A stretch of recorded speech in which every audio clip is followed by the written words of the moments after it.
Bago tayo magsimula, huwag kalimutang mag-like at share. Kung nagustuhan ninyo, mag-comment sa ibaba. Maraming salamat, let's go, ituloy na natin ang kwento.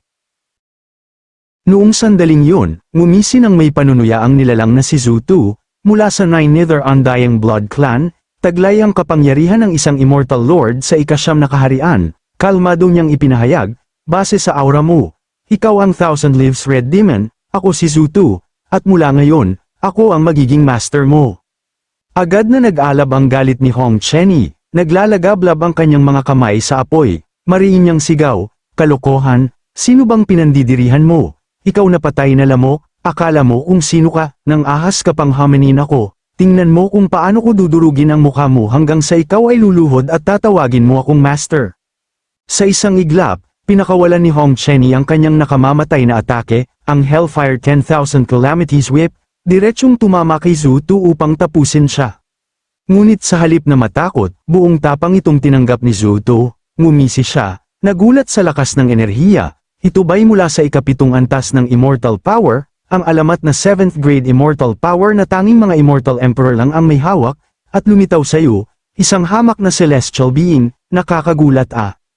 Mabilis siyang sumugod kay Hong Chenny, dahilan upang mapang-angga ito sa matinding pagkagulat, agad na hinawakan ni Zutu ang ulo ng kalaban, walang pag-aalinlangan, ngumisi ng panunuya, sa pag-inom ng dugo mo, babalik sa rurok ng Immortal King ang aking cultivation, maging eksklusibo kong blood slave, at bibigyan kita ng immortalidad, anong sabi mo?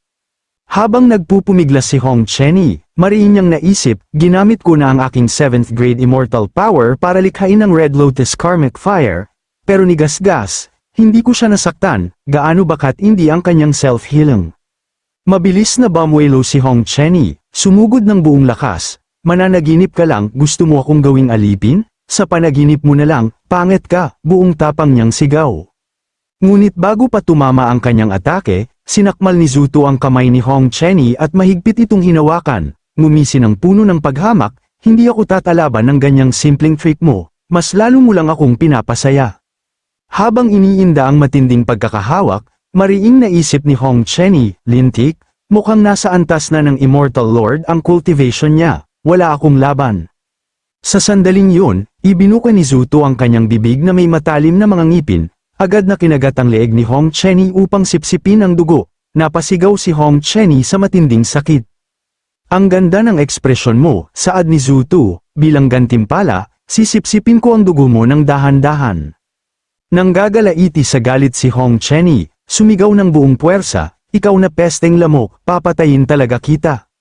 Ngunit bigla na lamang napanganga si Hong Chenny, nang marinig ang malakas na tinig ng ating bida sa kanyang isipan, mabuti kong alagad, huwag kang mataranta, huwag kang lalaban, yakapin mo ang banal, bantayan ang iyong puso, panatiliin ang daloy ng espiritual na enerhiya, tutulungan ka ng iyong master na makapasok sa Mystic Immortal Realm. Mariing napatanong si Hong Chenny, ano, ngayon na, napailing siya, habang patuloy na sumisipsip ng dugo si Zutu sa kanyang leeg, master naman, wala na bang mas disenteng paraan para mag-breakthrough, hindi pwedeng ipalabas ang eksenang to, dapat ma-censor dito. Ngunit mariing ipinaliwanag ng ating bida, sa universo, may dalawang dakilang puwersa, ang Divine Court at ang Nine Netherworlds. Ang taong ito, kabilang sa Undead Blood Clan ng Nine Netherworlds, taglay nila ang kakayahang mag-regenerate, kahit sa huling patak ng laman at dugo. Kaya nilang bumalik, kung kaunting enerhiya lang ang makuha mo, magiging mababang uri kang blood slave. Pero kung sapat ang enerhiya, magkakaroon ka ng katawan na hindi masisira. Ngayon, isasanib ko ang kapangyarihang ito sa dugo mo. Unti-unting binalot ng gintong liwanag ang puso ni Hong Chenny, samantala, masayang nilalasap ni Zutu ang dugo ng kalaban, sarap na sarap ang dugo mo. Ilang kagat lang, gumaling na agad ang 1/4 ng mga sugat ko habang tumatawid sa hangganan. Dagdag pa niya, habang patuloy ang pagsipsip, magaling na bata, malapit ka nang magbago at maging isang ganap na halimaw, at ako lang ang makikinabang sa iyo mula ngayon. Ngunit biglang napahinto si Zutu, napapikit ang mga mata nang magliwanag sa gintong kulay ang leeg ni Hong Chenny, napasigaw siya nang maramdaman na ang kanyang matutulis na ngipin ay rumupok at nabasag. Bago pa siya makagalaw, biglang sinakmal ni Hong Chenny ang kanyang puso, nabutas ang dibdib ni Zutu, bumulwak ang dugo, at nang laki ang kanyang mga mata. Ikaw, bakit hindi ka nagbabago? nag-breakthrough pa siya sa Mystic Immortal Realm, imposible yan. Galit na sumagot si Hong Chenny, ikaw na lintik na lamok, sa tuwing iniisip kong ginamit ko ang mga lason mo para makapasok sa Mystic Immortal Realm, nakakasuka, hindi mapapawi ang galit ko hanggat hindi kita pinupunit ng pira-piraso. Sa walang pagdadalawang isip, dinurog ni Hong Chenny ang puso ng pangit na kalaban, dahilan mapasuman ng dugo si Zuto, at mapasigaw sa matinding sakit. Pagkatapos, biglang napatingala si Zuto nang magpakita ang manifestation form ni Ye Junlin sa likuran ni Hong Chenny. Sino ka ba talaga? Tanong ni Zuto, puno ng galit at pagtataka. Sa sandaling yun, panunuyang sumagot si Ye Junlin, ako lang naman yung ama, habang inihahanda ni Hong Chenny ang kanyang nakamamatay na atake.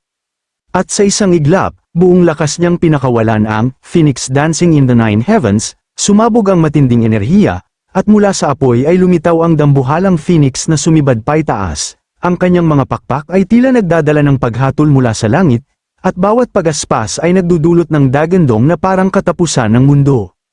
Sa puntong ito, makikita ang katawan ng pangit na vampire na si Zuto na nagkapiraso-piraso, habang unti-unting humuhupa ang makapal na usok, nang masilayan ito, nanlaki ang mga mata ni Hong Chenny sa matinding pagkagulat. Bakas sa kanyang mukha ang hindi makapaniwalang pagtataka sa lakas ng kanyang bagong kapangyarihan, mariin niyang sigaw, grabe, ang lakas pala ng Mystic Immortal Realm, ang pagitan ng isang antas ay parang langit at lupa, ang astig nito.